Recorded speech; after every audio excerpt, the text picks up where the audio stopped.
What started as a routine night for Thalia Vance, a tech billionaire worth over $400 million, turned into a nightmare when 5 armed men cornered her in a deserted parking garage. With no security, no witnesses, and nowhere to run, she was completely helpless. But what happened next shocked everyone involved. Silas Korath, a struggling single father who worked 3 jobs just to make ends meet, appeared out of nowhere and single-handedly fought off all 5 attackers with his bare hands. He saved a complete stranger's life without asking for anything in return. But here's the twist that will blow your mind. Thalia had no idea that this hero, this man who risked everything to protect her, was the same person she was about to evict from his apartment the very next morning. Because unknown to both of them, she owned his entire building. What happened when she discovered this truth changed both their lives forever. Before we jump back in, tell us where you're tuning in from, and if this story touches you, make sure you're subscribed, because tomorrow I've saved something extra special for you. The underground parking garage of Meridian Tower stretched endlessly beneath the gleaming downtown district of Ashford Heights, its fluorescent lights flickering intermittently, casting eerie shadows between concrete pillars. At 11:30 on a Tuesday night, the vast space lay nearly deserted, save for a handful of luxury vehicles scattered across the premium parking levels. Thalia Vance stepped out of her silver Bentley Continental, her Louboutin heels clicking against the cold concrete as she gathered her belongings from the passenger seat. The tech billionaire had just finished a grueling board meeting that had stretched well past its scheduled time, discussing the quarterly projections for her artificial intelligence company, NeuralSync Technologies. At 34, she had built an empire worth over $400 million, revolutionizing how businesses integrated AI into their daily operations. Tonight, however, she felt the weight of her success pressing down on her shoulders. The meeting had revealed concerning trends in their latest product rollout, and 3 major investors were threatening to pull their funding if the issues weren't resolved within the next quarter. Thalia clutched her Hermes briefcase tighter, knowing it contained the preliminary research data that could either save her company or signal the beginning of its downfall. She had parked on level B3, the most exclusive section reserved for penthouse residents and premium office tenants. The space was supposed to be monitored by state-of-the-art security cameras and patrolled regularly by building security, but tonight felt different.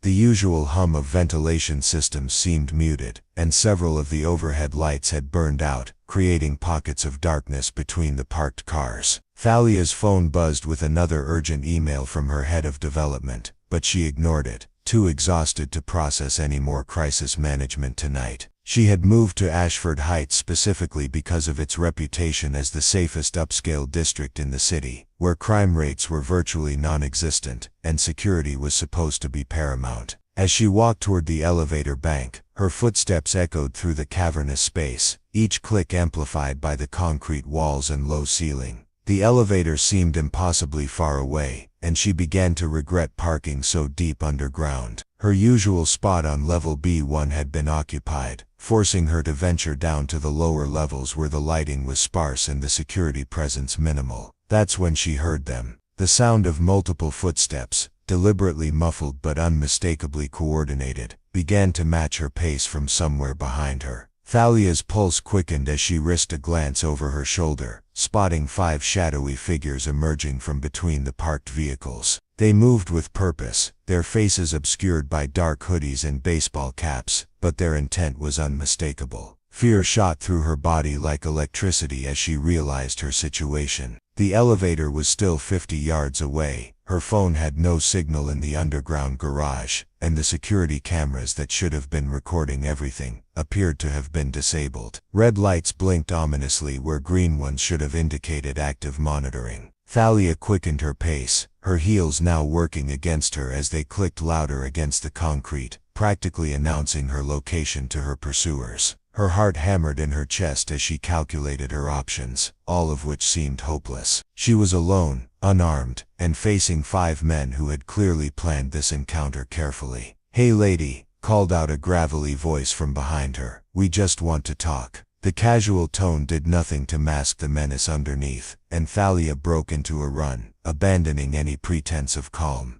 Her briefcase bounced against her leg as she sprinted toward the elevator, her expensive heels making each step precarious on the smooth concrete floor. But they were faster. The men closed the distance quickly, their athletic builds and practical footwear giving them every advantage. Within seconds, they had surrounded her, cutting off any escape route to the elevator, the stairwell, or even back to her car. The fluorescent light above flickered erratically, casting their faces in alternating shadows in harsh illumination. "Easy now," said the apparent leader, a tall man with scarred hands and cold eyes. "This doesn't have to get complicated. Just hand over the briefcase, your jewelry, and whatever cash you're carrying, and nobody gets hurt." Thalia clutched her briefcase protectively, knowing it contained more than just research data. Her laptop held access codes to Neuralsync's most sensitive projects, financial records worth millions, and personal information that could destroy not just her company, but several of her business partners. Beyond its monetary value, the briefcase represented years of work, countless late nights, and the dreams of hundreds of employees who depended on Neuralsync for their livelihoods.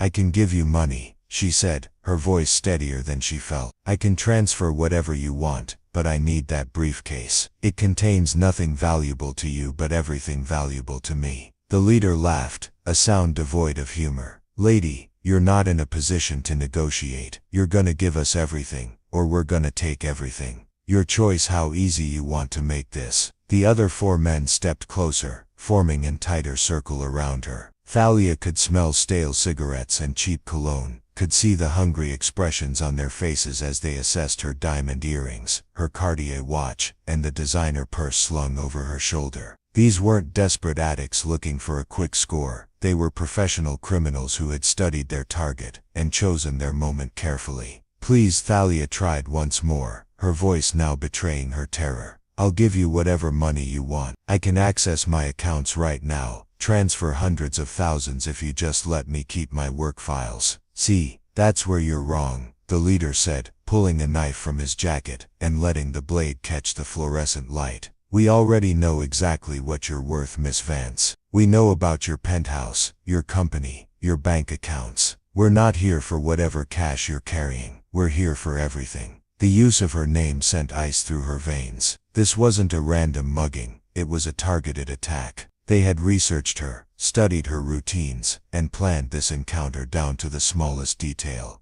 They knew she often worked late, knew she parked in this section, knew she would be alone and vulnerable. As the reality of her situation sank in, Thalia realized that her money, her success, and her carefully constructed life of privilege had made her a target rather than providing her with protection. All the security measures she paid for, all the exclusive locations she frequented, all the barriers she had built between herself and the dangers of the world had failed her when she needed them most. The men began to close in, their confidence growing as they sensed her helplessness. Thalia backed against a concrete pillar, the cold surface pressing through her silk blouse as she clutched her briefcase to her chest. In that moment, surrounded by predators in the depths of a parking garage where no one could hear her scream, the tech billionaire, who commanded boardrooms and influenced global markets, felt more powerless than she ever had in her life. The fluorescent light above finally gave up its fight, plunging their corner of the garage into near total darkness, broken only by the distant glow of emergency exit signs and the occasional flicker of the dying bulbs. In the shadows, 5 pairs of eyes gleamed with anticipation as they prepared to take everything from a woman who had worked her entire life to build something meaningful, only to see it threatened by those who preferred to take rather than create. The sound of a heavy door slamming shut echoed through the parking garage, followed by the distinctive rumble of an aging pickup truck engine that had seen better days. Silas Korath pulled his battered Ford F-150 into one of the few remaining spots on level B3, the truck's engine coughing and sputtering before finally falling silent. He sat for a moment in the driver's seat, rubbing his tired eyes and checking his phone for the time. Midnight. Another 16-hour day was finally over. At 28, Silas had the weathered hands and tired eyes of someone who had been working manual labor jobs since he was barely old enough to hold a hammer. His current position as head maintenance supervisor for Meridian Tower was actually a step up from his previous employment history, which included everything from construction work to restaurant dishwashing to overnight security guard duties. The building management company had hired him 6 months ago, impressed by his work ethic and his ability to fix virtually anything that broke.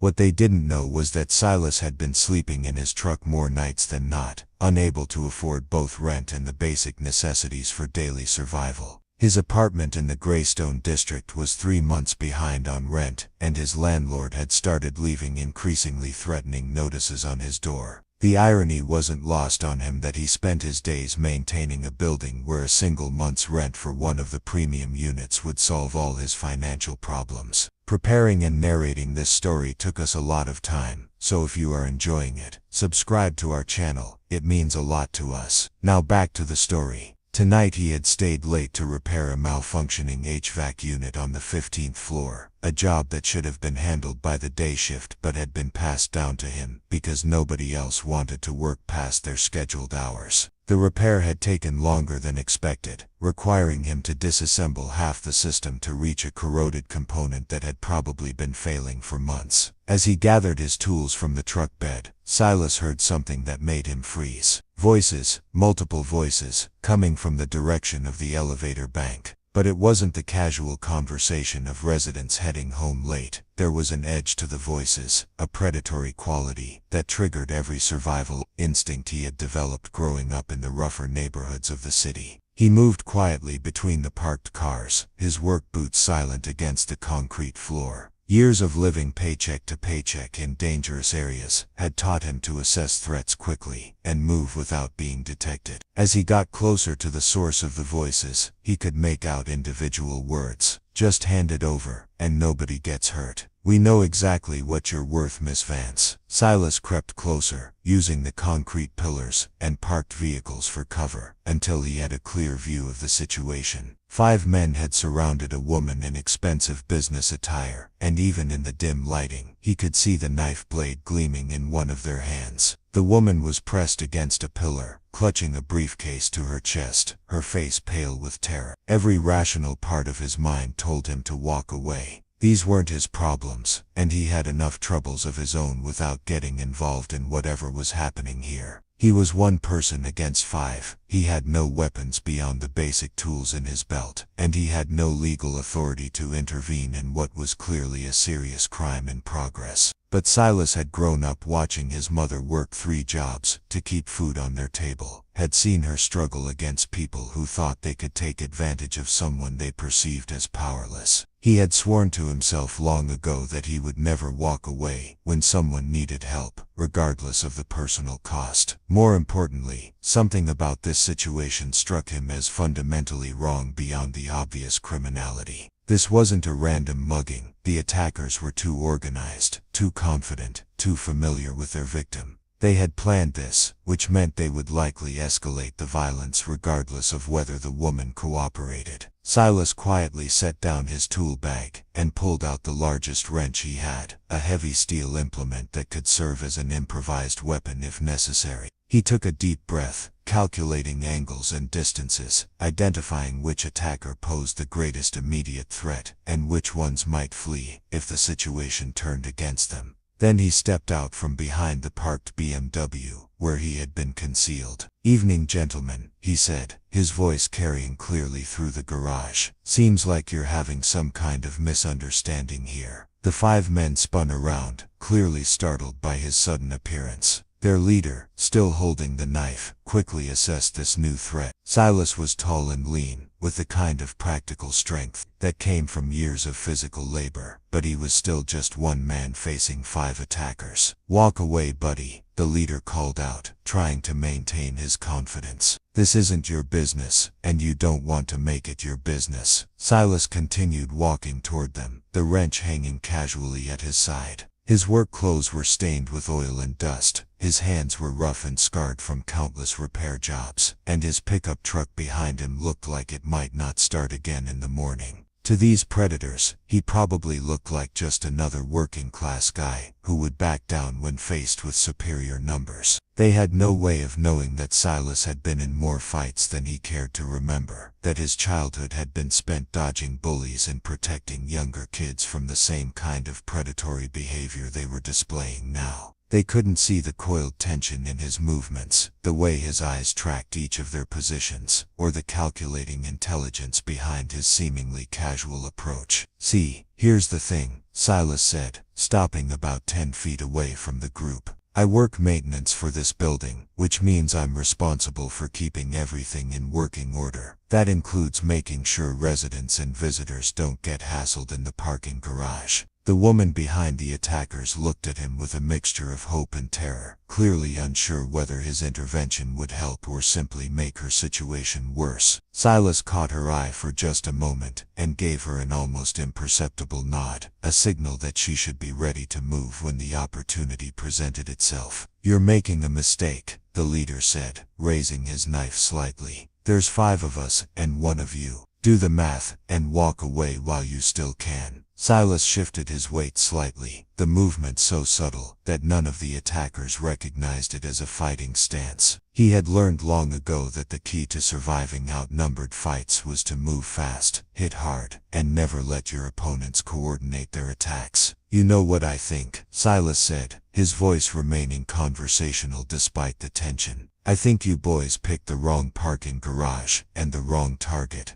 This lady looks like she's had a long day, and she probably just wants to go home. Why don't you make everyone's life easier and head out the way you came in?" The attackers exchanged glances, clearly uncertain how to handle this unexpected complication. They had planned for security guards, building staff, or even police intervention, but they hadn't expected a lone maintenance worker to voluntarily insert himself into their operation. "Last chance, hero," the leader snarled, taking a step forward. "Walk away, or we'll put you down right next to her." Silas smiled, an expression that somehow managed to be both friendly and utterly cold. "Well," he said, adjusting his grip on the wrench, "I guess we'll see about that." The fluorescent lights continued their erratic flickering, casting the confrontation in alternating light and shadow. The woman pressed against the pillar held her breath, clutching her briefcase, and trying to make herself as small as possible. The 5 attackers tightened their formation, preparing to deal with this unexpected obstacle to their carefully planned crime. And in the center of it all, Silas Korath stood calmly, a working-class hero who had no idea that the woman he was about to risk everything to protect was the same person who owned his apartment building, the same person whose property management company had been sending him eviction notices, the same person who could solve all his financial problems with a single signature on a check. All he knew was that someone needed help,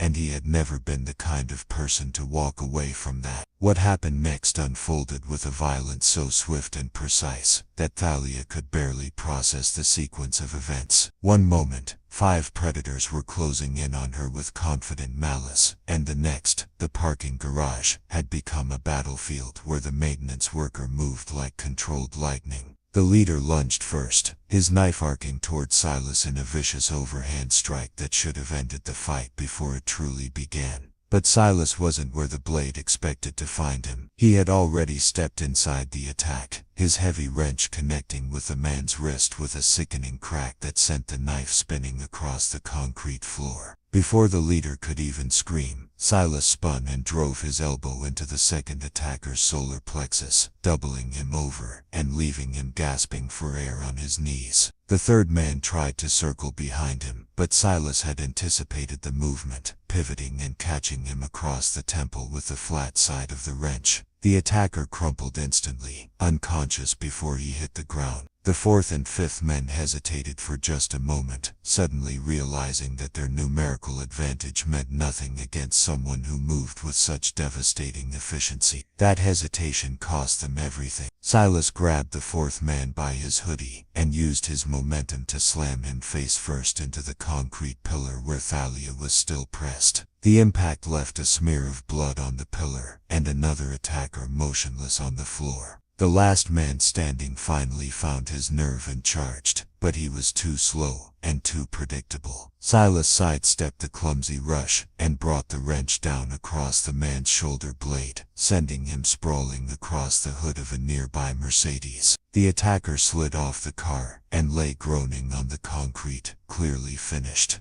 The entire confrontation had lasted less than 30 seconds. Silas stood in the aftermath, breathing slightly harder than normal, but otherwise showing no signs of the brutal efficiency he had just displayed. He surveyed the 5 incapacitated men scattered around the parking space, ensuring that none of them posed any further threat. The leader was cradling his shattered wrist, the knife now safely out of reach. The others were either unconscious or too injured to continue fighting. "Are you hurt?" Silas asked, turning to Thalia with the same calm tone he had used throughout the confrontation. His work clothes were barely disheveled, and the wrench hung casually at his side, as if he had just finished tightening the bolt, rather than neutralizing 5 dangerous criminals. Thalia stared at him in shock, her mind struggling to process what she had just witnessed. This maintenance worker, this ordinary-looking man in stained coveralls and work boots, had just single-handedly defeated 5 attackers, with a level of skill that seemed almost supernatural. Her hands were shaking so badly that she could barely maintain her grip on her briefcase. "I'm okay," she managed to whisper, though her voice betrayed the lie. She was physically unharmed, but emotionally she was reeling from how close she had come to disaster, and how completely this stranger had turned the tide of her situation.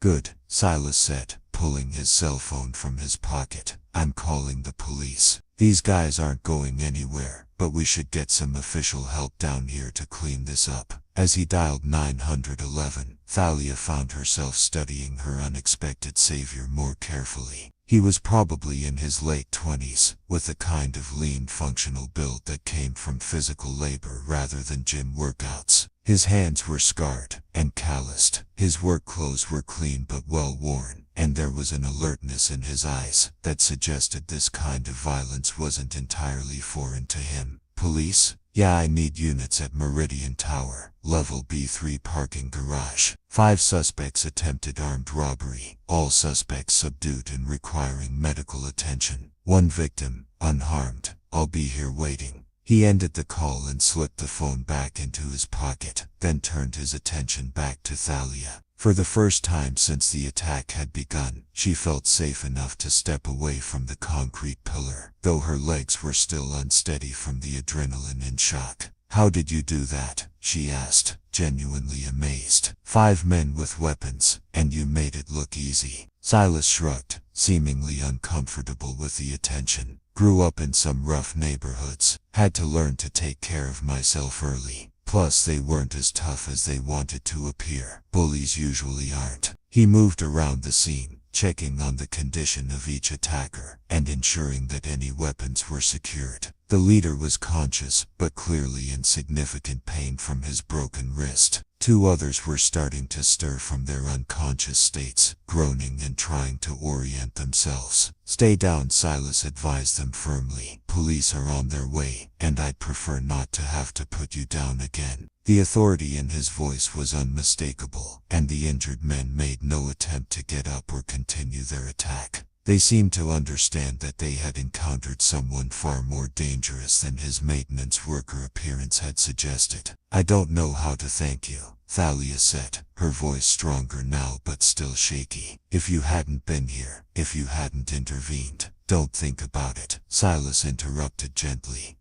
"You're safe now, that's what matters. Though I have to ask, what are you doing down here alone at this time of night? This isn't exactly the safest place for someone carrying expensive jewelry in a briefcase." Thalia looked down at herself, suddenly aware of how her appearance had made her a target. Her Cartier watch, her diamond earrings, her designer clothes and accessories, all screamed wealth and vulnerability. She had been so focused on her business problems that she had ignored basic personal security considerations. "I work late a lot," she admitted. "I had a board meeting that ran long, and I didn't think about the risks of walking to my car alone. I guess I've been living in a bubble." The sound of sirens echoed through the parking garage as the first police units arrived. Within minutes, the scene was swarming with officers, paramedics, and detectives. The 5 attackers were arrested and loaded into ambulances for treatment of their injuries before being transported to jail. Silas and Thalia spent the next 2 hours giving detailed statements, with multiple officers expressing amazement at how one man had subdued 5 armed attackers without sustaining any injuries himself. "You're lucky, mister. Korath was here tonight," Detective Martinez told Thalia as they concluded the paperwork. "These guys had been planning this for weeks. We found surveillance equipment in their vehicle, photos of your routine, floor plans of the building. This wasn't a random mugging. It was a targeted kidnapping attempt." The revelation sent fresh chills through Thalia. She had assumed it was a simple robbery, but the reality was far more sinister. They had been studying her, learning her patterns, preparing to take her somewhere private, where they could extract everything of value before disposing of her. "The good news is that they're all talking now," the detective continued, "trying to cut deals by giving up information about who hired them. This kind of operation doesn't happen without serious financial backing." As the crime scene finally cleared, and the last police vehicle departed, Thalia found herself alone with Silas in the parking garage.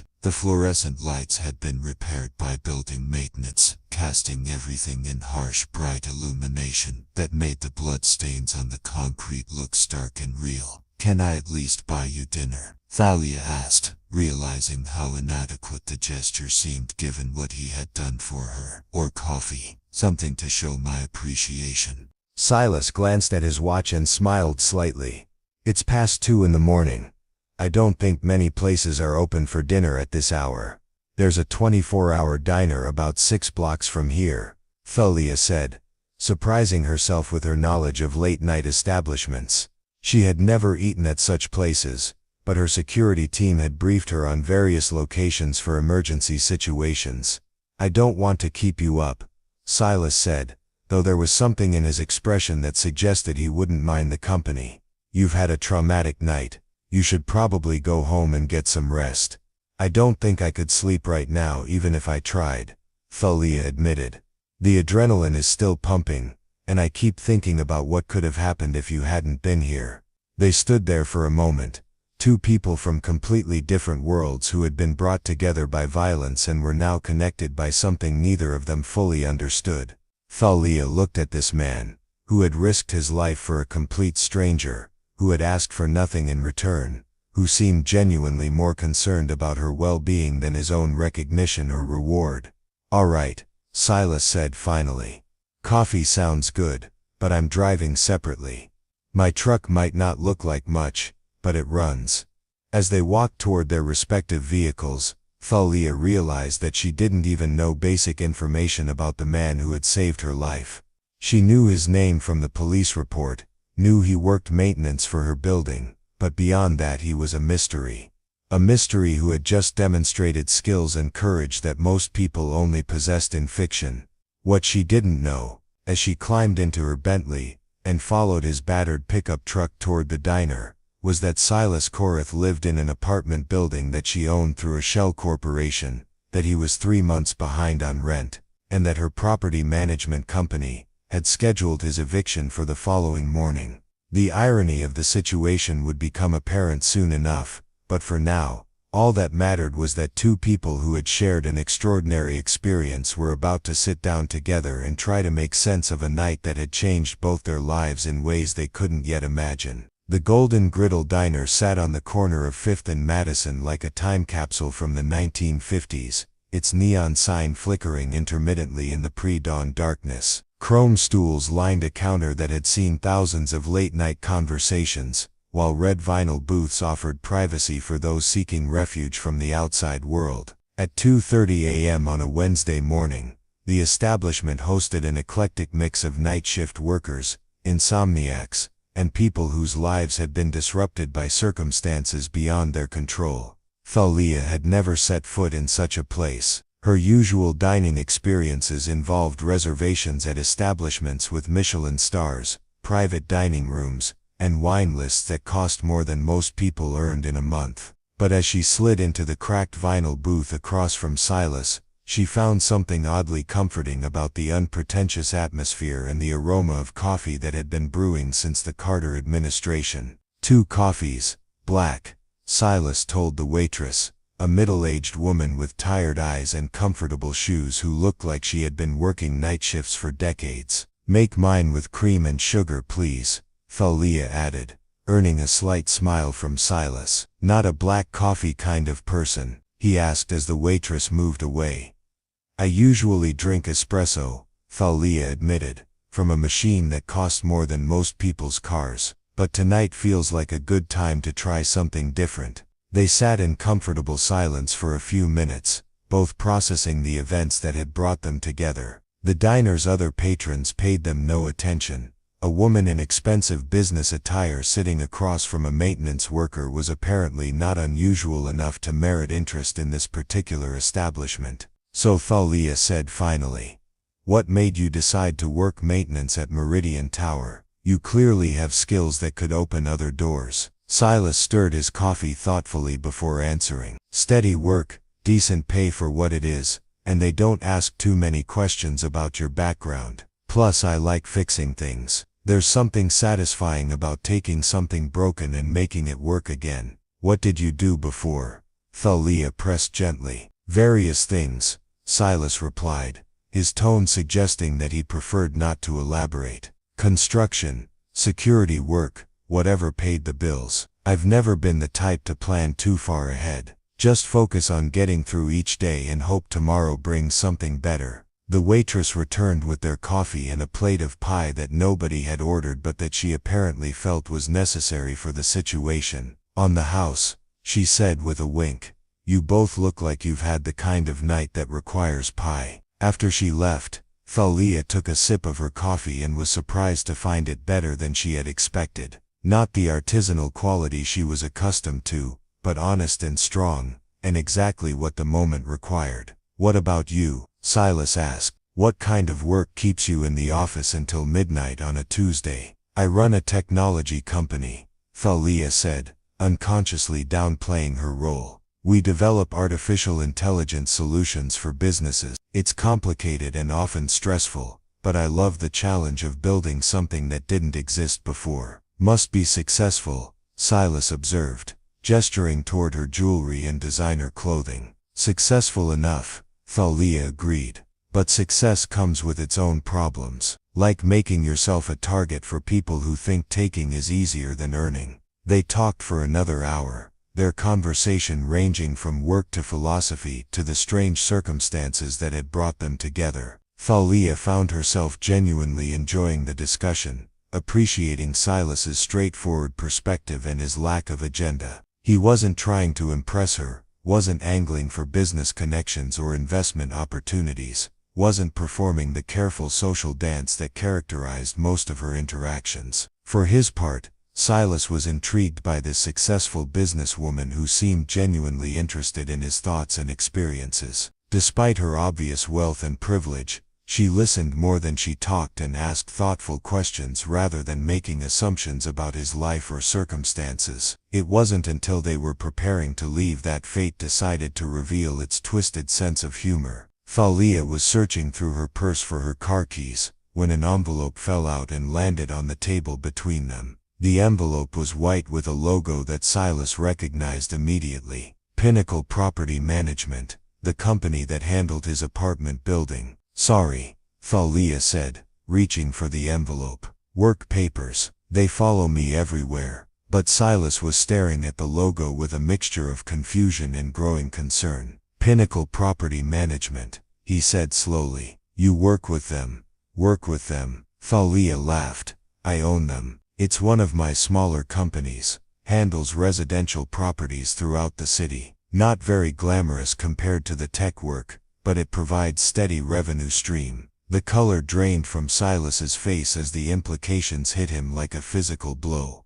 "You own Pinnacle, among other things," Thalia confirmed, not yet understanding why he seemed so upset. "Real estate has been good to me over the years." "Why do you ask?" Silas reached into his wallet and pulled out a crumpled notice that had been folded and refolded multiple times. He smoothed it out on the table between them, the Pinnacle Property Management letterhead clearly visible at the top. Final notice of eviction. The document read, Tenant, Silas Koreth, Unit 4B, Riverside Heights Apartments. Thalia stared at the paper, her mind struggling to process what she was seeing. Her eyes moved from the notice to Silas's face, then back to the notice as the cruel irony of the situation became clear. "This is your eviction notice," she asked quietly. "Scheduled for this morning," Silas confirmed, his voice tight with emotion. "I'm 3 months behind on rent. Lost my previous job when the construction company went under,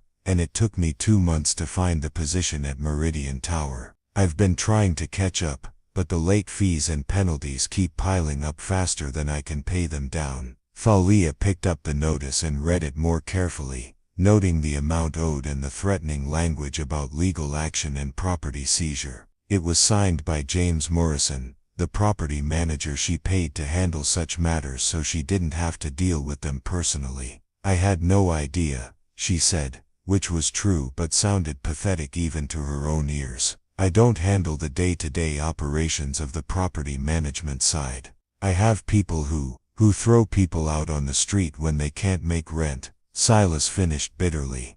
"I get it. It's business, not personal. Just numbers on a spreadsheet." The coffee suddenly tasted like ash in Thalia's mouth. Here was a man who had risked his life to save her from 5 armed attackers, who had asked for nothing in return, who had treated her with kindness and respect despite their obvious differences in circumstances, and in a few hours, her company was going to put him and his possessions out on the sidewalk. "How much do you owe?" she asked.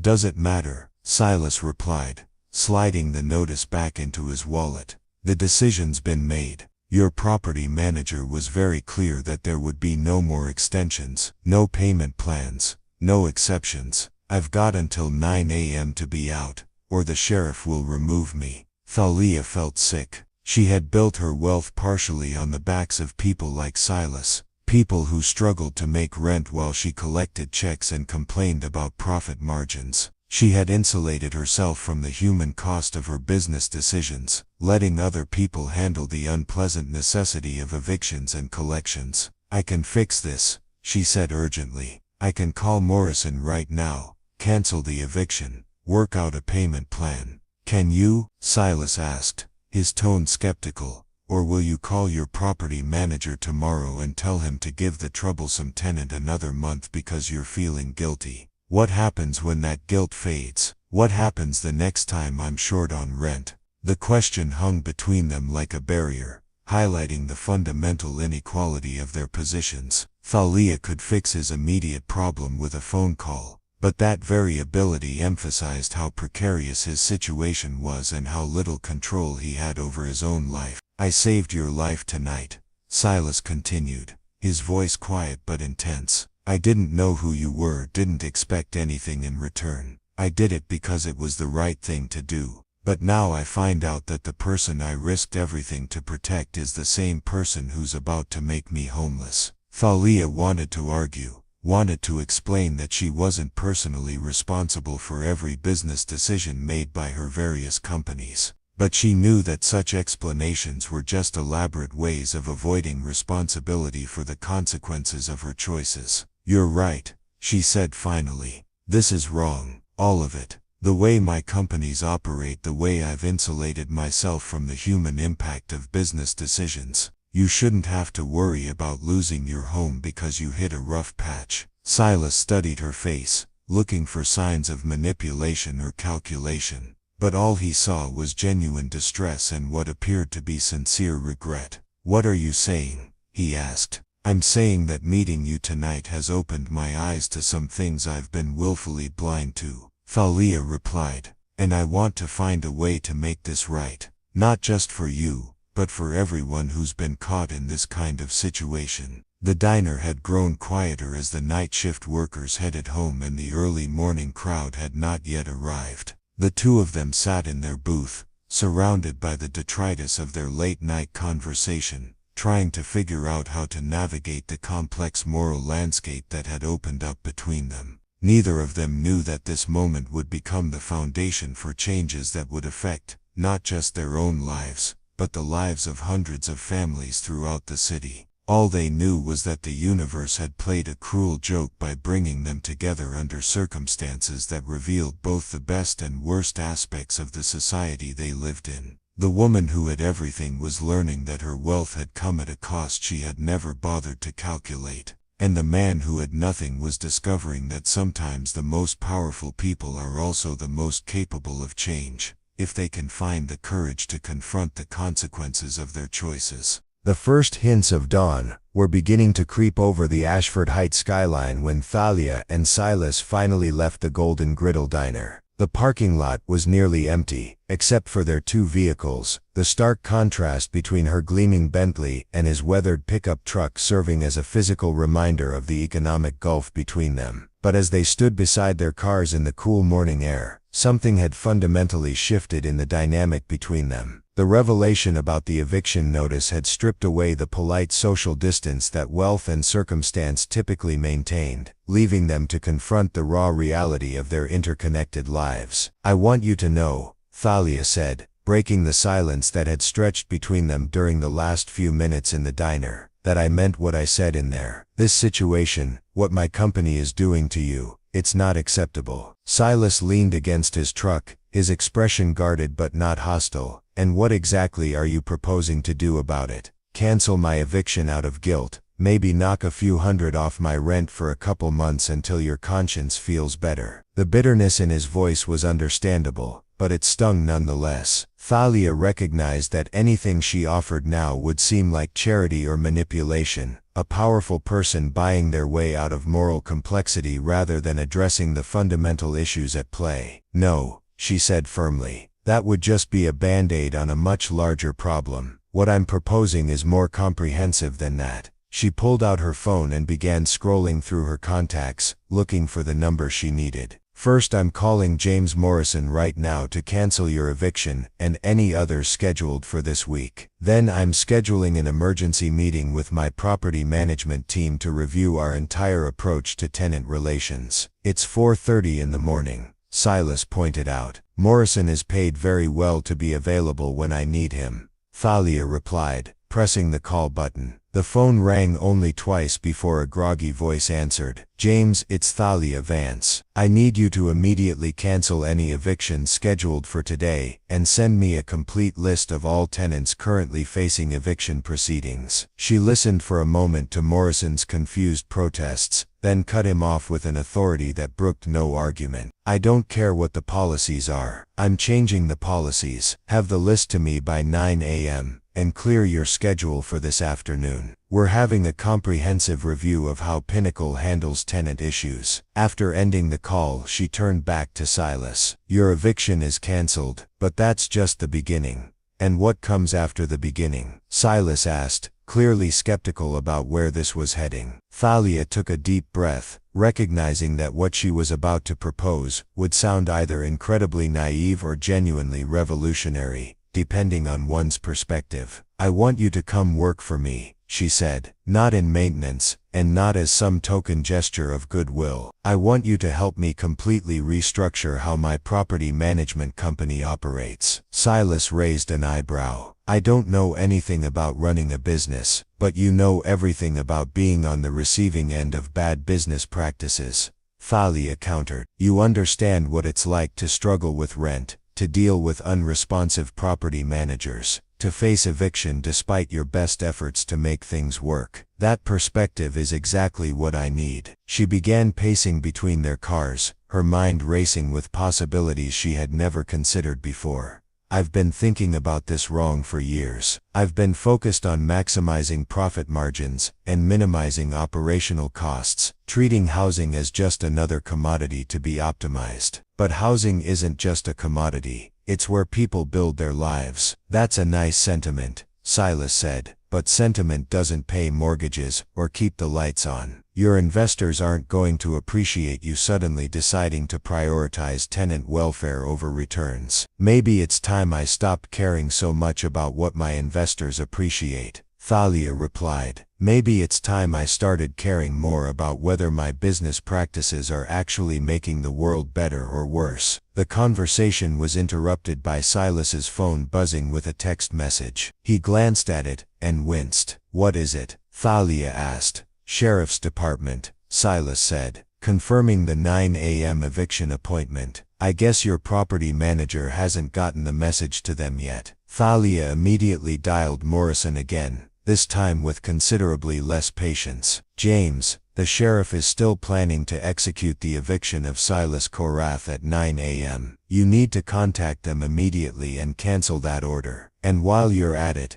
I want you to halt all eviction proceedings company-wide until I've had a chance to review our policies. Another pause for Morrison's objections, then Thalia's voice turned cold. James, you work for me. I'm not asking for your opinion. I'm giving you direct instructions. If you're not comfortable implementing them, I can find someone who is. She ended the call and looked at Silas. The eviction is definitely canceled now, but I'm serious about the job offer. I want you to help me figure out how to run a property management company that actually serves its tenants, instead of just extracting maximum profit from them. What makes you think I'm qualified for that kind of work? Silas asked. What made you qualified to take on 5 armed men in a parking garage? Thalia countered. Sometimes the right qualifications aren't the ones that show up on a resume. Sometimes they're about character, perspective, and the willingness to do what's right even when it's difficult. Silas was quiet for a long moment, considering the offer and its implications. What exactly would this job involve? Honestly, I'm not entirely sure yet,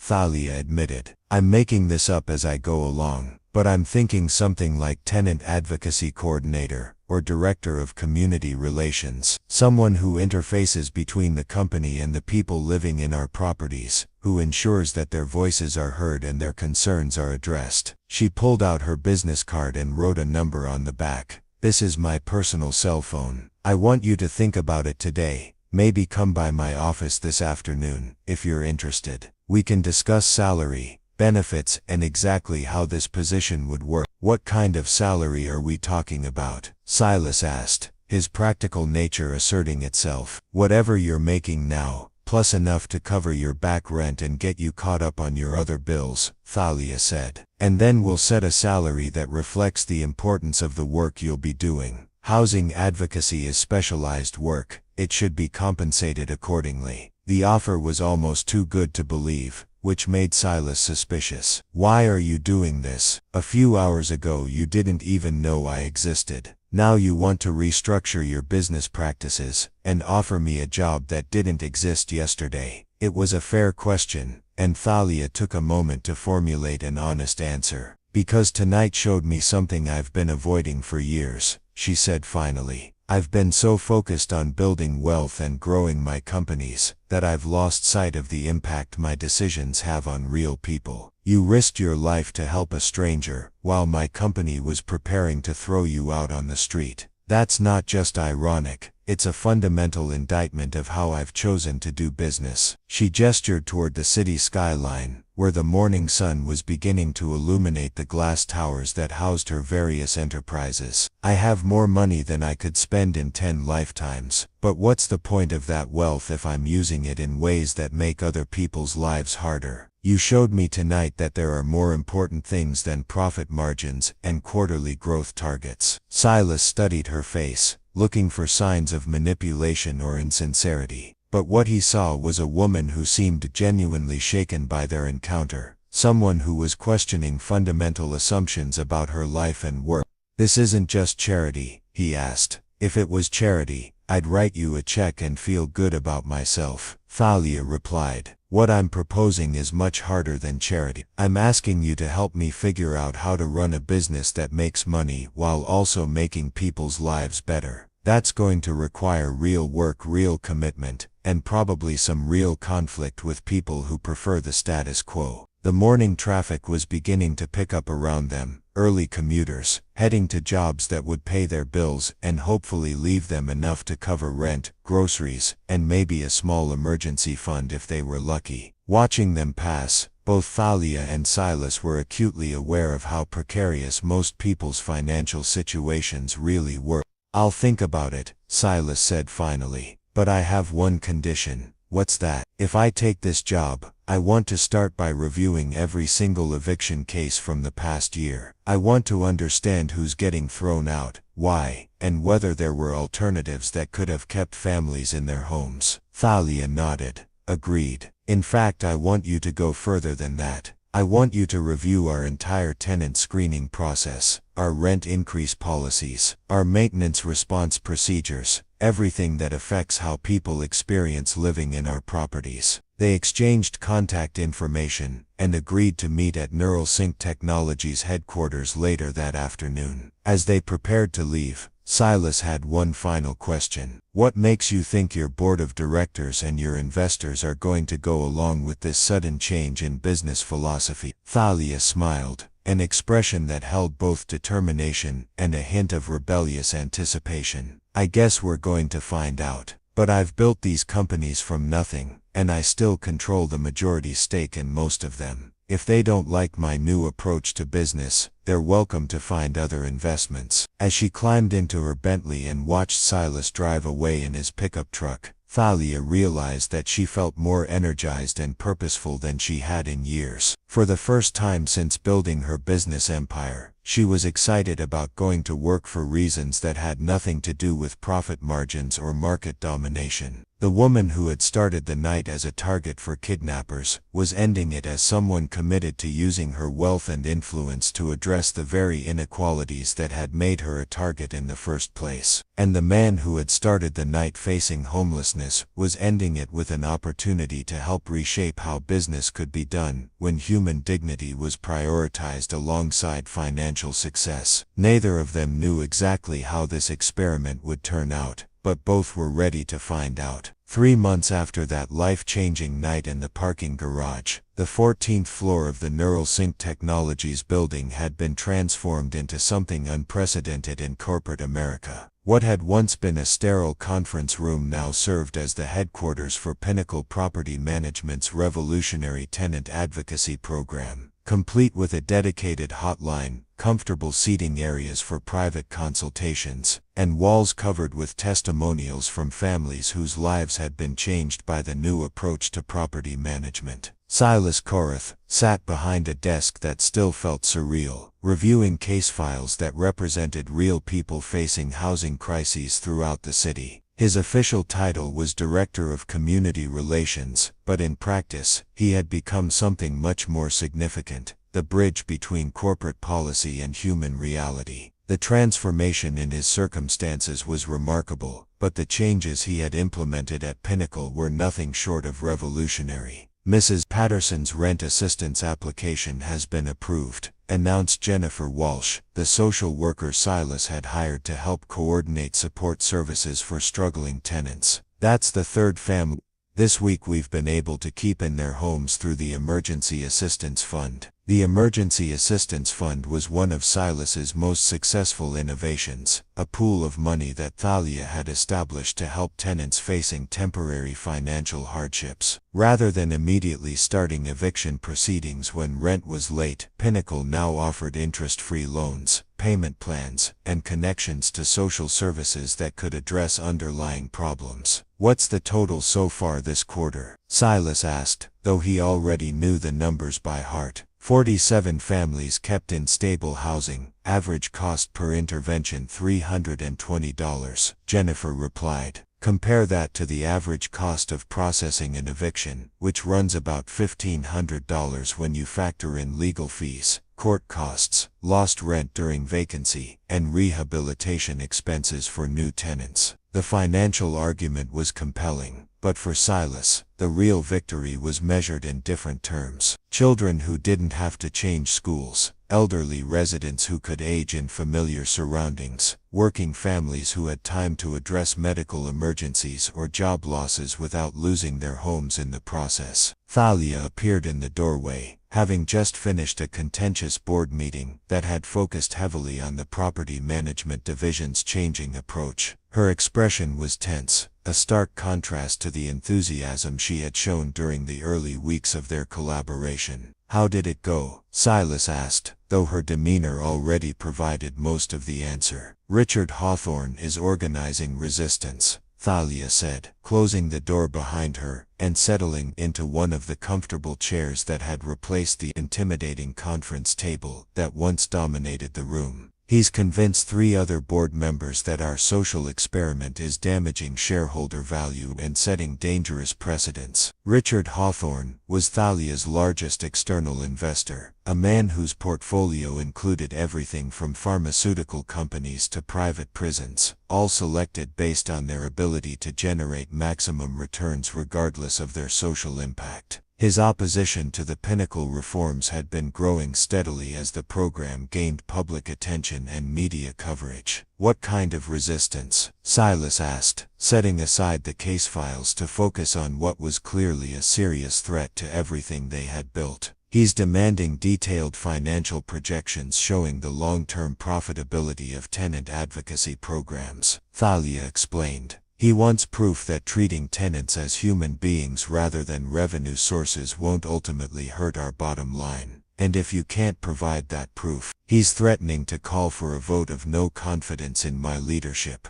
Thalia said quietly. "He's arguing that I've lost sight of my fiduciary responsibility to investors, and that the company needs leadership that prioritizes profit over misguided social activism." The irony wasn't lost on either of them. The same business success that had made Thalia wealthy enough to implement these reforms was now being used as an argument against her right to continue them. Hawthorne and his allies were essentially claiming that making money gave them the authority to prevent others from using that money for social. "Do they have the votes?" Silas asked. "Not yet," Thalia replied. "But they're working on it." Hawthorne has been contacting other investors, sharing selective financial data that makes our tenant advocacy programs look like expensive charity rather than sound business practices. She stood up and walked to the window, looking out over the city where hundreds of families were living in Pinnacle properties under the new policies that prioritize stability and support over maximum profit extraction. "The thing is," she continued, "from a purely financial perspective, the programs are actually working. Tenant turnover is down 60%, maintenance costs are lower,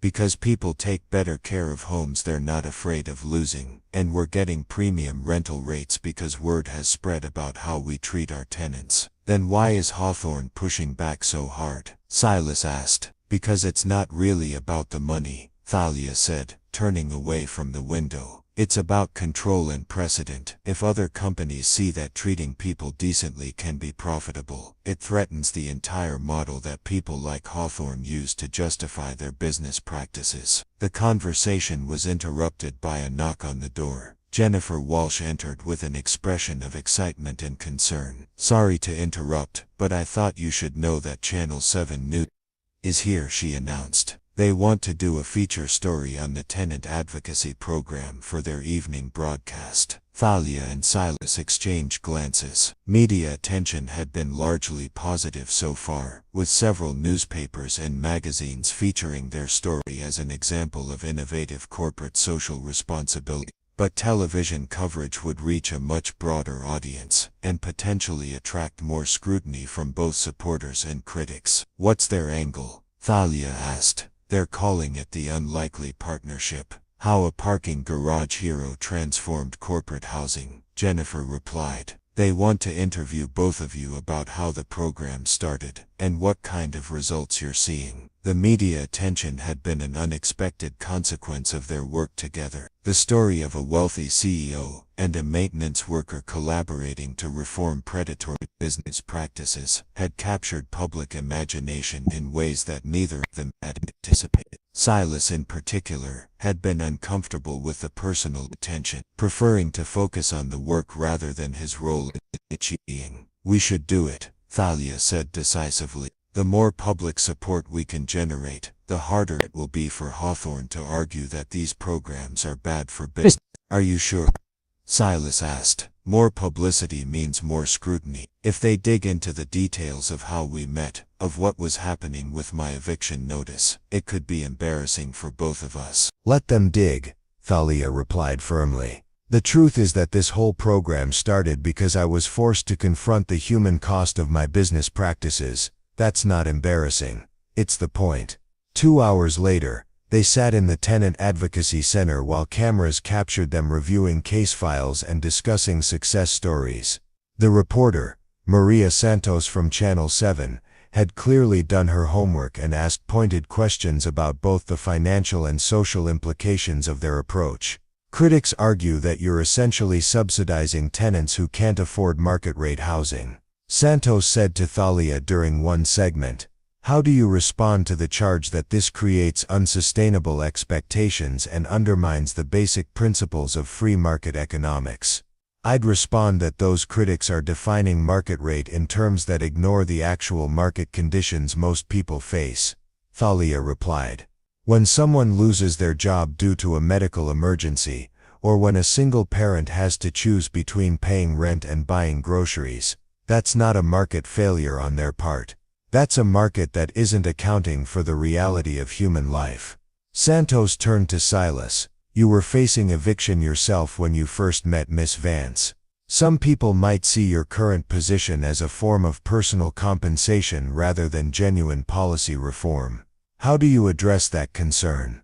I'd say that anyone who thinks tenant advocacy is easy work obviously hasn't tried to do it, Silas responded.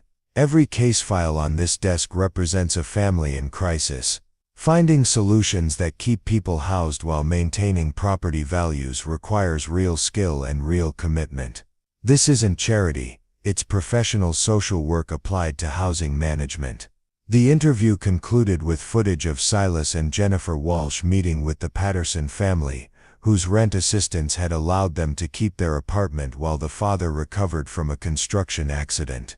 Mrs. Patterson's testimony about what stable housing meant for her children's education and her family's mental health provided a powerful human element to the story. But as the camera crews packed up their equipment, Thalia received a text message that brought the day's success into stark perspective. Board meeting. Emergency session, tomorrow at 8 a.m., the message read. Motion to remove you as CEO will be presented. Suggest you prepare for vigorous defense of your recent decisions. R. Hawthorne. She showed the message to Silas, who read it with growing concern. He's moving faster than we expected, Silas observed. The television coverage probably forced his hand, Thalia replied.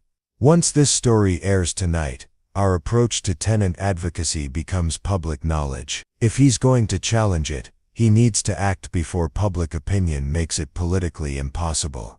They spent the rest of the afternoon preparing for the confrontation, gathering financial data that demonstrated the profitability of the tenant advocacy programs, collecting testimonials from families who had been helped, and reviewing the legal documentation that governed board authority over CEO decisions. But as they worked, both Thalia and Silas were aware that they were fighting more than a corporate governance dispute. They were challenging fundamental assumptions about the role of business in society, about whether companies had obligations beyond profit maximization, and about whether wealth carried with it any responsibility for addressing social problems. The next morning would determine whether their experiment in socially conscious capitalism could survive the opposition of those who viewed any deviation from pure profit-seeking as a betrayal of fiduciary duty. More importantly, it would determine whether the families who had come to depend on Pinnacle's supportive approach to housing would continue to have access to the stability and assistance that had changed their lives. As Silas locked up the Tenant Advocacy Center that evening,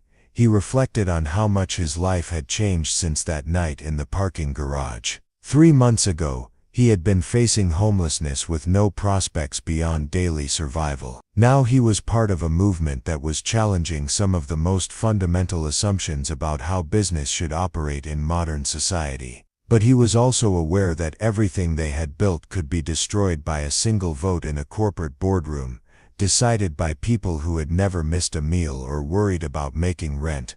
people who viewed housing as a commodity rather than a human necessity. The success of their programs had made enemies as well as allies, and tomorrow would test whether good intentions and positive results could overcome the entrenched interests of those who profited from maintaining the status quo. The emergency board meeting was scheduled for 8 a.m., but Thalia arrived at the Neuralink building at 6:30, needing time to review her presentation materials and prepare for what would likely be the most important professional confrontation of her career. The security guard at the front desk greeted her with unusual sympathy, suggesting that word of the leadership challenge had spread throughout the building. She was surprised to find Silas already in the Tenant Advocacy Center, not reviewing case files as she might have expected, but staring out the window at the city skyline with an expression of deep concern. "You're here early," she observed, setting her briefcase down on his desk. "Couldn't sleep," Silas admitted. "I keep thinking about all the families who are going to be affected if Hawthorne succeeds in shutting down these programs." "He's not going to succeed," Thalia said firmly, though she wasn't entirely convinced of her own words. "The financial data supports what we're doing. The tenant advocacy programs are profitable, they're reducing operational costs, and they're generating positive publicity that benefits all of our business units." "Richard Hawthorne doesn't care about positive publicity," Silas replied. "He cares about maximizing short-term returns and maintaining the kind of business practices that allow people like him to extract wealth without considering the human cost." Their conversation was interrupted by Thalia's phone ringing. The caller ID showed her executive assistant's number, but when she answered, it wasn't her assistant's voice on the line. "Miss Vance, this is Dr. Rodriguez at Mercy General Hospital. Your assistant Patricia Williams has been in a serious car accident. She's asking for you." The words hit Thalia like a physical blow. Patricia had worked for her for 8 years, managing not just her professional schedule but serving as a confidant and friend who knew the details of both her business and personal life. More than that, Patricia was a single mother whose salary and health insurance benefits were crucial for supporting her teenage son Marcus, who was a senior in high school with plans to attend college in the fall. "How serious?" Thalia asked, grabbing her coat and keys. "She's stable, but she's going to need surgery for internal injuries," Dr. Rodriguez explained. "She specifically asked me to call you before anyone else. She seemed very concerned about something related to your work schedule today." Thalia checked her watch. 7:15 a.m. The board meeting that would determine the future of the tenant advocacy programs was scheduled to begin in 45 minutes,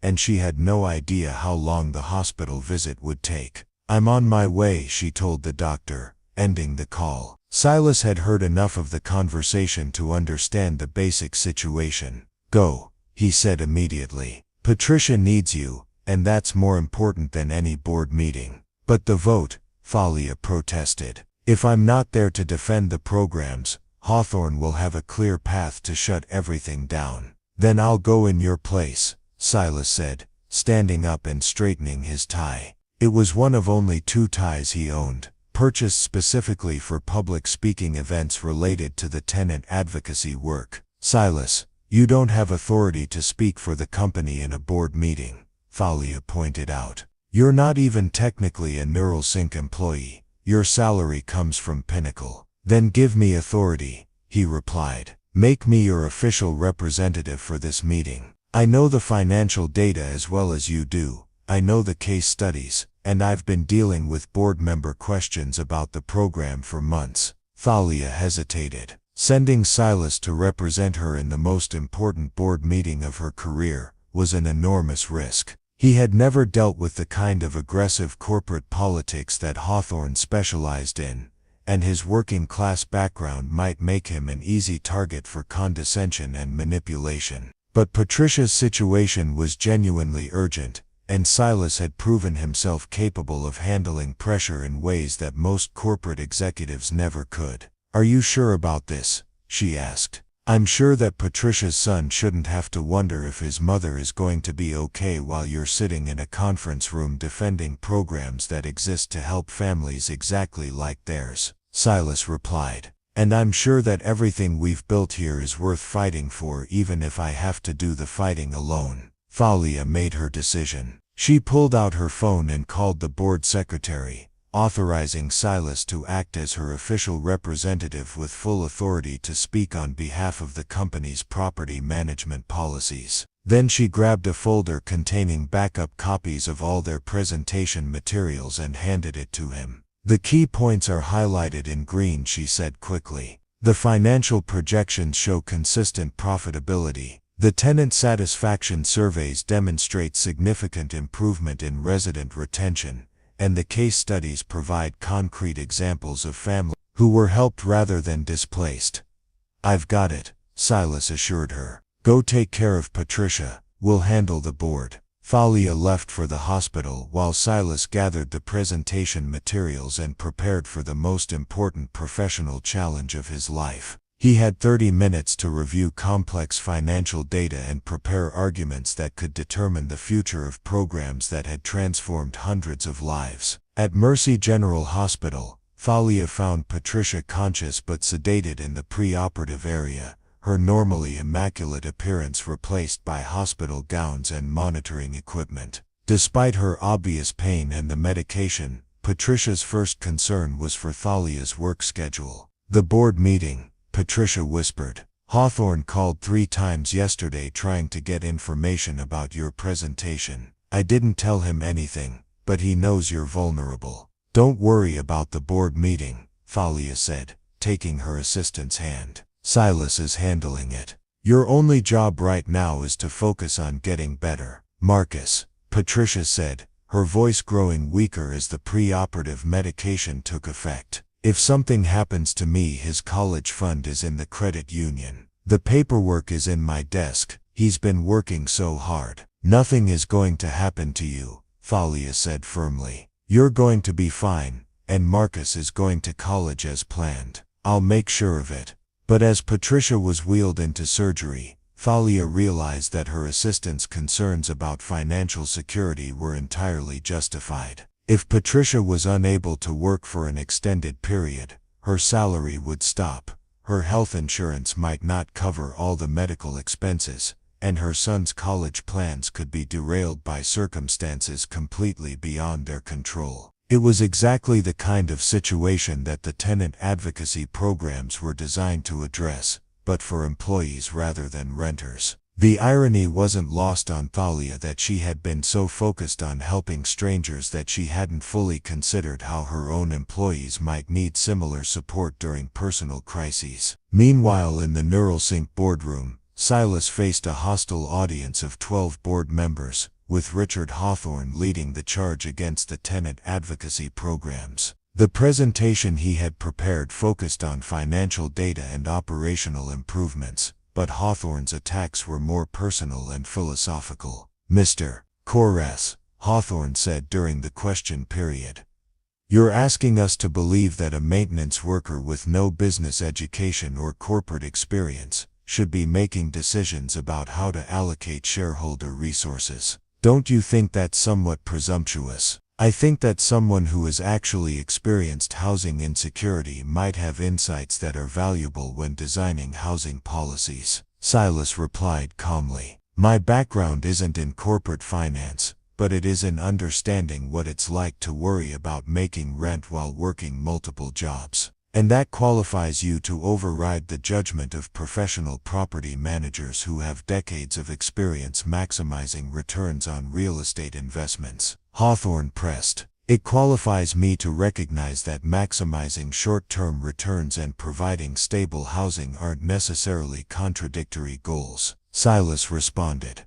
"The data shows that our tenant advocacy programs have actually improved profitability while reducing the human cost of housing insecurity." The debate continued for 2 hours, with Hawthorne attempting to portray the programs as expensive charity that would ultimately harm the company's competitiveness. But Silas had done his homework, and he had something that Hawthorne lacked: genuine passion for the work and concrete examples of its positive impact. "Let me ask you this, Mr. Hawthorne," Silas said during one exchange. "What's the long-term value of a business model that treats housing as purely extractive? What happens when working families can't afford to live near their jobs? When children have to change schools every time their parents hit a rough patch? When elderly residents lose their community connections because they can't keep up with rent increases? Those are social problems, Hawthorne replied dismissively. Not business problems. They become business problems when your workforce can't afford to live in the communities where you operate, Silas countered. They become business problems when your customer base is constantly dealing with housing instability. And they become business problems when your reputation suffers because people associate your company with predatory practices. The vote, when it finally came, was closer than either side had expected. Hawthorne's motion to terminate the tenant advocacy programs and remove Thalia from her CEO position failed by a single vote, with several board members citing Silas's presentation as influential in their decision. But as Silas left the boardroom, he knew that the victory was temporary. Hawthorne had made it clear that he would continue fighting the programs through whatever means necessary, and the razor-thin margin of victory suggested that support for the social responsibility approach remained fragile. Back at the hospital, Thalia received news that Patricia's surgery had been successful, but that her recovery would require several months of reduced activity and ongoing medical treatment. The financial implications for Patricia's family were significant, despite her health insurance coverage. That afternoon, as Thalia and Silas met to debrief from their respective crises, they realized that the day had taught them something crucial about the sustainability of their work. Creating programs to help tenants was important, but it wasn't sufficient if they didn't address the broader patterns of economic insecurity that affected everyone from maintenance workers to executive assistants. We need to expand the concept, Thalia said as they sat in Patricia's hospital room, watching her sleep peacefully after the surgery. It's not just about tenant advocacy. It's about creating business practices that acknowledge that everyone, employees, tenants, customers, occasionally faces circumstances beyond their control. An emergency assistance fund for employees, Silas suggested. That and flexible work arrangements, comprehensive healthcare coverage, and job protection policies that don't penalize people for family emergencies. Thalia agreed. The same principles that make tenant advocacy work can be applied to employment practices. As they developed their expanded vision for socially conscious business practices, neither of them realized that Richard Hawthorne was already implementing his next strategy for shutting down their programs. The narrow defeat in the boardroom had convinced him that direct confrontation wouldn't work, but there were other ways to achieve his objectives. Sometimes the most dangerous attacks came not from open opposition, but from seemingly supportive allies who had their own hidden agendas. The first sign of trouble came 3 weeks after Patricia's accident, when Silas noticed irregularities in the Tenant Assistance Fund records. Payment authorizations that he had never approved were showing up in the system, and families were receiving financial assistance for amounts far exceeding the established guidelines. What concerned him most was that these unauthorized payments all seemed to involve properties managed by Marcus Chen, one of Pinnacle's regional supervisors who had initially opposed the tenant advocacy programs,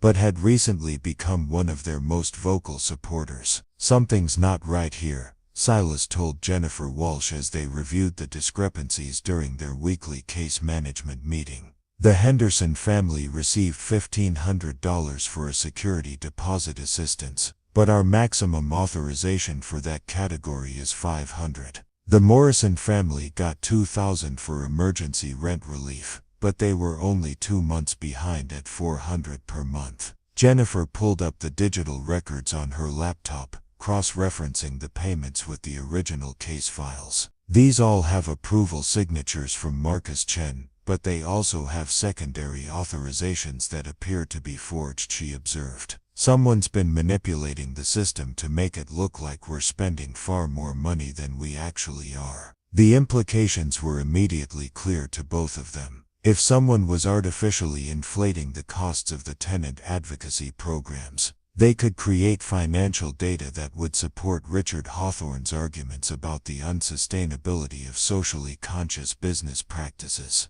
More importantly, the unauthorized payments were likely being diverted from families who genuinely needed assistance. Silas immediately called Thalia, who was at the hospital visiting Patricia during her lunch break. Patricia's recovery was progressing well but slowly, and Thalia had been spending several hours each day helping coordinate her medical care and ensuring that her son Marcus had everything he needed for his final semester of high school. "We have a problem," Silas said without preamble when Thalia answered her phone. "Someone's been manipulating the tenant assistance fund records to make it look like we're spending money we're not spending."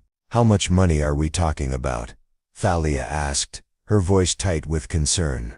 "Over the past 3 weeks, approximately $30,000 in fraudulent authorizations," Silas replied, "all attributed to Marcus Chen's properties, all involving families that either don't exist or never requested assistance." Thalia was quiet for a moment, processing the implications. $30,000 wasn't a significant amount relative to Pinnacle's overall budget, but it represented a substantial portion of the tenant assistance fund, and the timing was suspicious. The board was scheduled to review the program's financial performance in 2 weeks, and inflated cost figures could provide exactly the ammunition that Hawthorne needed to shut down the entire operation. "Where's Marcus Chen right now?" she asked. "That's part of the problem," Silas said. "He called in sick today, and his office phone is going straight to voicemail. I drove by 2 of the properties where these fraudulent payments supposedly occurred, and the building managers have never heard of the families mentioned in the paperwork. We need to document everything before confronting him," Thalia said. "If this is deliberate sabotage, we need ironclad evidence. Meet me at the office in an hour, and bring Jennifer. We're going to go through every single transaction from the past month." The investigation took most of the afternoon, and revealed a sophisticated scheme to discredit the tenant advocacy programs. Marcus Chen had been creating fictitious assistance cases, generating false paperwork that showed dramatically inflated program costs, and then quietly routing the funds to accounts that couldn't be easily traced. The scheme was designed to be discovered just before the board review, creating the impression that the programs were poorly managed and financially irresponsible. But as they dug deeper into the digital records, they found something even more disturbing. Marcus Chen's computer had been remotely accessed multiple times over the past month, by an IP address, registered to Hawthorne Industries, Richard Hawthorne's investment firm. Someone with sophisticated technical knowledge had been helping Chen manipulate the records and cover their tracks. "This isn't just embezzlement," Jennifer observed as they reviewed the digital forensics evidence. "This is a coordinated attempt to frame the tenant advocacy programs for financial mismanagement." Thalia stared at the computer screen, feeling a familiar mixture of anger and betrayal that reminded her of the night in the parking garage, when she had first realized how vulnerable she was to people who viewed her success as something to be exploited. But this time, the attack wasn't coming from street criminals. It was coming from people within her own business network, who supposedly shared her professional interests. "We need to call the police," she said finally. "This is fraud, embezzlement, and probably corporate espionage." "Are you sure you want to involve law enforcement?" Silas asked. "Once this becomes a criminal investigation, the story will become public. Every news outlet that covered the tenant advocacy programs will want to follow up with stories about the financial scandal. Even if we prove that Chen was working with outside saboteurs, the damage to our credibility could be irreversible." It was a calculated risk. Exposing the sabotage would vindicate their programs but also generate negative publicity that could undermine public and investor confidence. On the other hand, allowing the fraudulent records to stand would give Hawthorne exactly the ammunition he needed to shut down the programs permanently. "We can't let them get away with this," Thalia said. "If we don't fight back, they'll just try something else. And more importantly, the families who depend on these programs deserve to know that we'll protect their interests even when it's politically or financially inconvenient." The police investigation moved quickly once digital forensics experts confirmed the evidence of remote computer access and financial manipulation. Marcus Chen was arrested at his home 2 days later, and a search warrant for Hawthorne Industries offices revealed extensive documentation of the sabotage plan. but Richard Hawthorne was too sophisticated to leave direct evidence of his involvement. While the investigation confirmed that his company's computers had accessed Chen's system, his lawyers argued that this could have been the result of malware or unauthorized access by rogue employees. Hawthorne himself maintained complete deniability, claiming that he had been unaware of any sabotage efforts and expressing shock at the allegations. The story broke in the local media just 4 days before the scheduled board meeting, with headlines focusing on the fraud investigation and the apparent attempt to discredit corporate social responsibility programs. The coverage was a double-edged sword. It vindicated the tenant advocacy programs by exposing the sabotage, but it also raised questions about the company's internal security and management oversight. Board meeting postponed pending investigation, read the headline in the business section of the morning paper. CEO Thalia Vance faces questions about her ability to protect shareholders from internal fraud. Silas found Thalia in her office early that morning,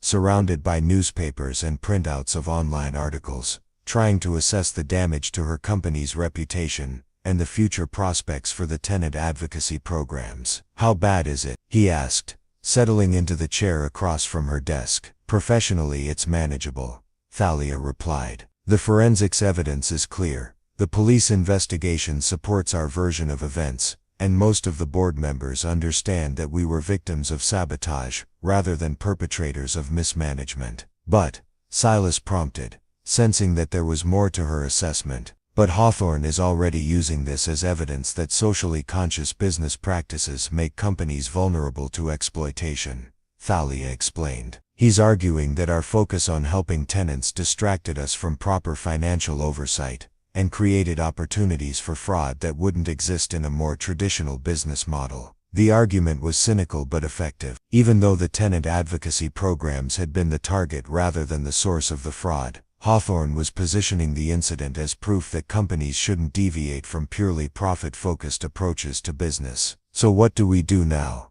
Silas asked. Thalia stood up and walked to the window, looking out over the city where hundreds of families were living in Pinnacle properties, under policies that prioritize stability and support over maximum profit extraction. "We double down," she said finally. "We expand the programs, increase the transparency, and prove that business practices that prioritize human dignity aren't just morally superior but also more resilient against this kind of attack. That's going to make us even bigger targets," Silas pointed out. "Good," Thalia replied, turning back to face him. "Let them come after us. Every attack they make just proves how threatened they are by the idea that business can be conducted in ways that benefit everyone involved, not just the people at the top of the economic pyramid." The postponed board meeting was finally held the following week, with additional board members attending via video conference to observe the confrontation between Thalia's vision for socially conscious capitalism and Hawthorne's insistence on traditional profit maximization approaches. This time, Thalia presented the case herself,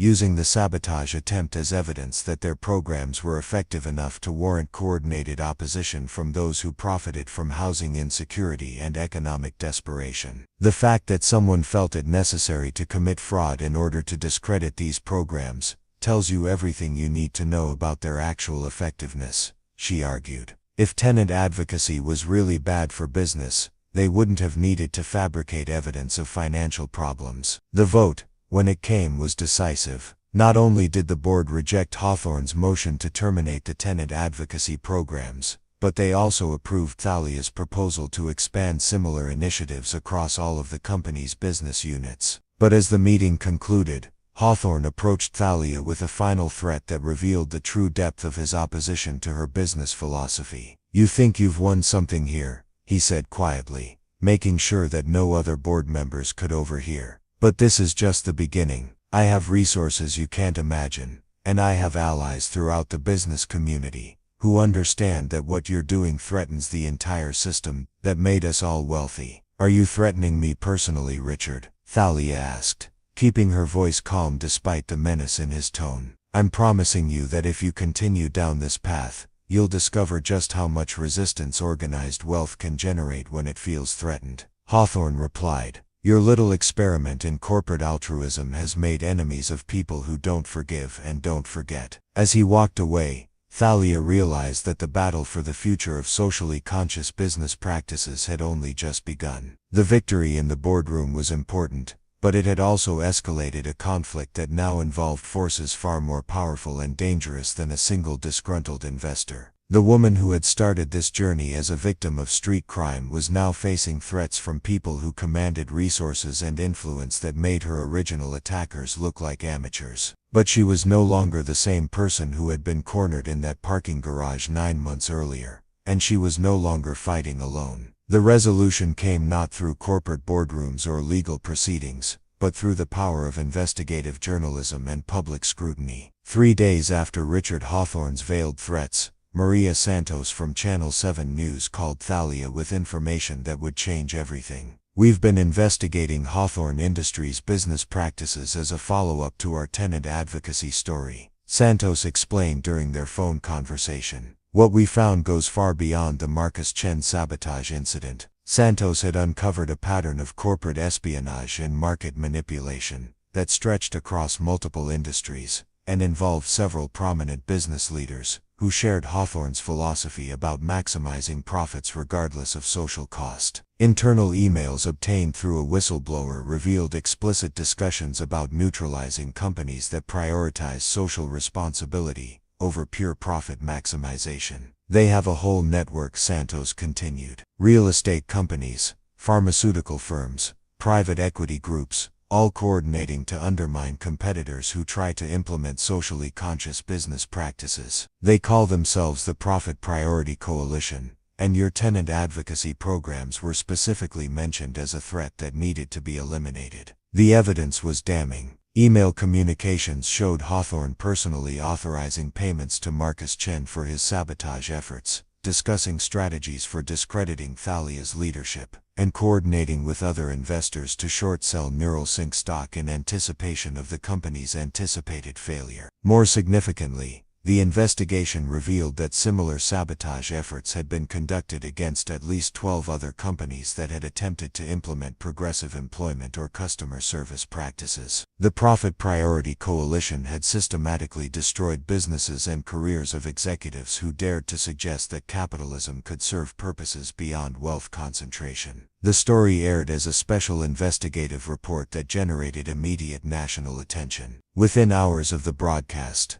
the Securities and Exchange Commission announced a formal investigation into market manipulation, and several major investors publicly withdrew their support from Hawthorne Industries. Hawthorne himself was arrested 2 days later on charges of securities fraud, corporate espionage and racketeering. The perp walk footage of the wealthy investor in handcuffs became a symbol of accountability for corporate executives who believed their wealth placed them above legal consequences. "The investigation is ongoing," Detective Rodriguez told reporters outside the courthouse, "but we have evidence suggesting this conspiracy affected dozens of companies and thousands of employees across multiple states." In her office that evening, Thalia watched the news coverage with Silas, both of them still processing the magnitude of what had been revealed. The threat they had been facing wasn't just personal or professional. It had been part of a systematic campaign to prevent American businesses from evolving beyond pure profit-seeking. "It's over,"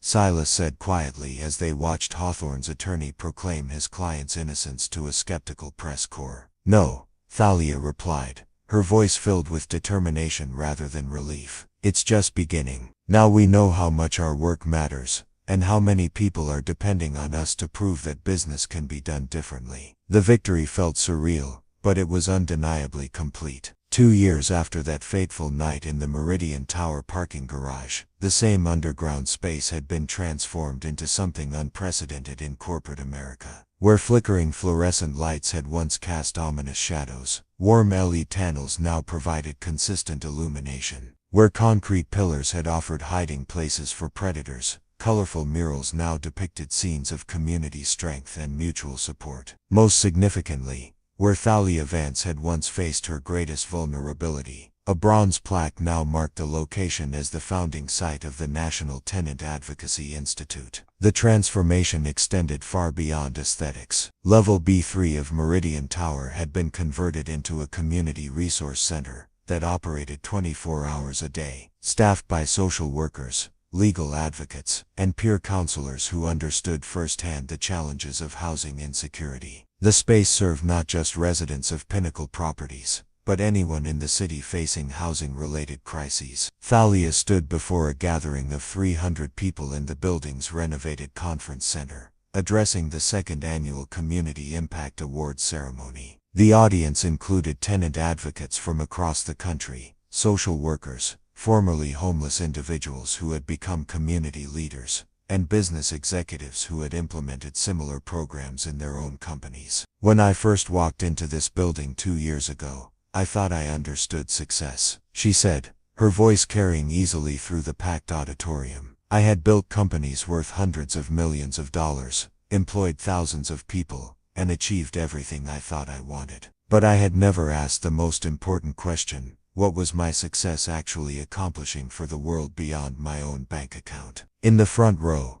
Silas Korath sat with his small family, no longer the struggling maintenance worker who had risked everything for a stranger, but now the executive director of community relations for what had become the largest tenant advocacy network in North America. Beside him sat his wife of 6 months, Jennifer Walsh, the social worker who had helped build their programs from the ground up. Their combined work had directly prevented over 2,000 evictions, helped establish emergency assistance funds in 43 cities, and influenced housing policy legislation in 12 states. The answer to that question changed my life, Thalia continued, but more importantly, it changed how I understood the responsibility that comes with economic success. Wealth isn't just about accumulation, it's about circulation. It's about ensuring that prosperity creates more prosperity, that opportunity generates more opportunity, that success lifts up entire communities rather than just individuals. Behind her, a massive screen displayed statistics that would have seemed impossible 2 years earlier. Pinnacle Property Management now boasted the highest tenant satisfaction ratings in the industry, while maintaining profit margins that exceeded traditional property management companies. The tenant advocacy model had been adopted by over 200 property management firms across the country, and similar approaches had been implemented in healthcare,